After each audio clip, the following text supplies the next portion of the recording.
திரைப்பட இயக்குனர் மோகன்ஜி கைது, சொந்த ஜாமீனில் விடுவிப்பு. இந்து மதத்தினரையும் இந்து மக்களையும் புண்படுத்தும் விதமாக திரைப்பட இயக்குனர் மோகன்ஜி பேசியதாக கூறப்படுகிறது.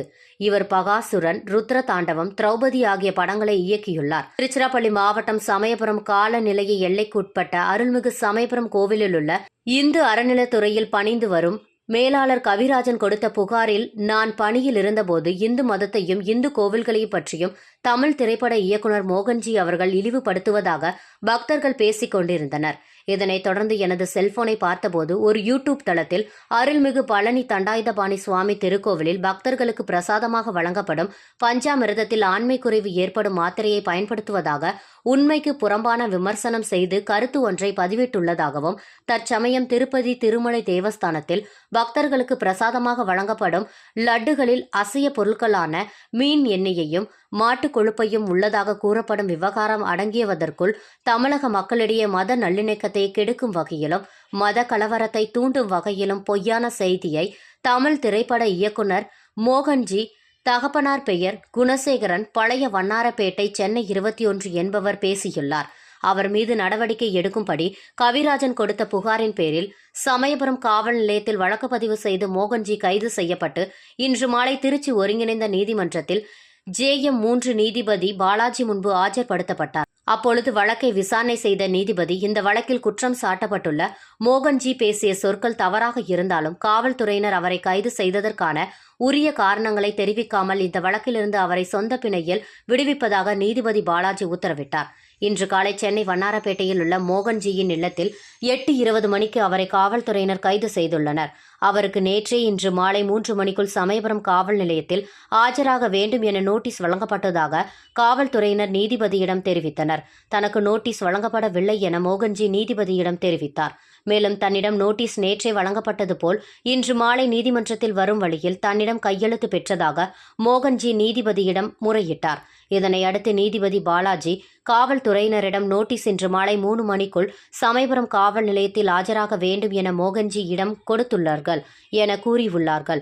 அப்படி இருக்கும் பொழுது இன்று காலை 8:20 மணி அளவில் அவரது இல்லத்திற்கு சென்று அவரை கைது செய்தது ஏன்? 3 மணிக்கு அவர் சமயபுரம் காவல் நிலையத்தில் ஆஜரான பின் அவரை நீங்கள் கைது செய்திருந்தால் அதை ஏற்றுக்கொள்ள முடியும். மேலும் கைது செய்வதற்கான முறையான காரணங்களை நீங்கள் குறிப்பிடப்படவில்லை என கூறி நீதிபதி பாலாஜி சொந்த ஜாமீனில் மோகன்ஜியை விடுவித்தார். உள்ளிட்ட திரைப்படங்களை எடுத்த சினிமா இயக்குனர் மோகன்ஜி அவர்கள் இன்று காலை திருச்சி போலீசாரால் தனது வீட்டு வாசலிலிருந்து சட்டவிரோதமாக கைது செய்யப்பட்டு திருச்சி JM 3 நீதிமன்றத்தில் இன்று மாலை ஆஜர்படுத்தப்பட்டார். அவர் ஆஜர்படுத்துவதற்கு சில நிமிடங்களுக்கு முன்புதான் அவர் மீது சமயபுரம் காவல் நிலையத்தில் வழக்கு பதிவு செய்யப்பட்டுள்ளது என்றும், அவர் IBC தமிழ் என்ற யூடியூப் சேனலில் பேட்டி கொடுத்தது சம்பந்தமாக கைது செய்யப்பட்டார் என்ற விவரமும் தெரிய வந்தது. நீதிபதி முன்பாக மோகன்ஜி அவர்களை ஆஜர்படுத்திய போது கைது நடைமுறைகளில் உள்ள குளறுபடிகளை காரணம் காட்டி அவரை சொந்த ஜாமீனில் விடும்படி கேட்டோம். நீதிபதி ஏற்றுக்கொண்டு அவரை சொந்த ஜாமீனில் விடுதலை செய்துள்ளார். சமயபுரம் கோவில் மேலாளர் புகார் கொடுத்ததாக அந்த IBC தமிழ் யூடியூப் சேனல் பேட்டியை பார்த்து சமயபுரம் கோவில் மேலாளர் புகார் கொடுத்ததாக ஒரு வழக்கு பதிவு செய்திருக்காங்க. நேற்று மாலை 6 மணிக்கு அவர் புகார் கொடுத்த உடனேவே அவருக்கு ஏதோ கைது குறிப்பானை கொடுத்ததாகவும், அவர் இன்று 3 மணிக்கு தானாக வந்து ஆஜரானதாகவும் ஒரு ஆவணங்களை தாக்கல் செய்திருந்தார்கள். அதில் நடைமுறை குளறுபடிகள் காரணமாக நீதிமன்றம் அவரை பிணையில் விடுதலை செய்துள்ளது. சொந்த ஜாமீனில் மோகன்ஜிக்கு நோட்டீஸ் கொடுக்கல. அவர் நீதிமன்றத்தில் தான் அவர்கிட்ட நோட்டீஸில் கையெழுத்து வாங்கியிருக்காங்க. பின்னிட்டு இல்லை, அவர் அவரை கடத்தி தான் கொண்டு வந்திருக்காங்க. எந்த போலீஸ் கைது செஞ்சுருக்கு என்னென்னு அவங்க குடும்பத்துக்கு எந்த தகவலும் தெரிவிக்காமல் ஏதோ கடத்தி தான் கொண்டு வந்திருக்காங்க. அவரை இங்கே திருச்சி வந்த பிறகு தான் சமயபுரம் போலீஸார் வழக்கு போட்டாங்கன்னா 5 மணிக்கு தான் அவர் குடும்பத்துக்கு தகவல் தெரிவிச்சிருக்காங்க. இல்லை, அவங்க அது மட்டும் இல்லை, இந்த தகவல் இல்லை, கைது நடவடிக்கையில் நேரங்கள் தவறாக குறிப்பிட்டிருக்கிறது. கைது நடவடிக்கையில் நிறைய குளறுபடிகளை செஞ்சுருக்காங்க. அதனால் நீதிமன்றம் சொந்த ஜாமீனில் விடுதலை செஞ்சுருக்கு. இல்லை, இல்லீகல் அரெஸ்ட்டுன்னு சொல்லலை. அந்த இல்லீகல் அரெஸ்ட்டுக்கான காரணத்தை நீங்கள் குறிப்பாக சொல்லலாம். அதாவது கைதுக்கான காரணத்தை, அவர் விசாரணைக்கு ஆஜரானார்னு சொல்லியிருக்கீங்க. நீங்கள் ரிமாண்டு கேட்குறீங்க, அதுக்கு காரணம் சொல்லியிருக்கீங்க. எதற்காக கைது செய்தேன்னு குறிப்பாக காரணம் சொல்லலை.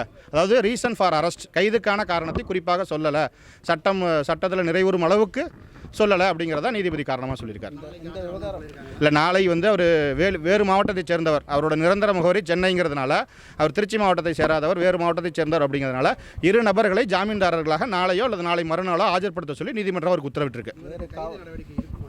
இல்லை, இந்த வழக்கில் நீதிமன்றம் வழக்கு பிணை கொடுத்துட்டாங்க. அதனால் இந்த வழக்கில் நீதிமன்ற நிபந்தனைகளை பின்பற்றும் பட்சத்தில் அவரை கைது செய்ய முடியாது. என்னென்ன நிபந்தனை இருக்கு? அவர் வழக்கு விசாரணைக்கு எந்த இடையூறும் செய்யக்கூடாது, அவ்வளோதான். பொதுவாக எல்லா வழக்குலையும் வழக்கு விசாரணைக்கு இடையூறு செய்யக்கூடாது, சாட்சியங்களுக்கு எந்த இடைஞ்சலும் தரக்கூடாது, அதுதான். இல்லை வேறு எதுவும் நிபந்தனையெல்லாம் விதிக்கல, கையெழுத்து போட்டு? இல்லை, அது இன்னுமே தான் தெரியும். டீட்டெயிலாக நாளைக்கு தான் காலையில் தான் தெரியும்.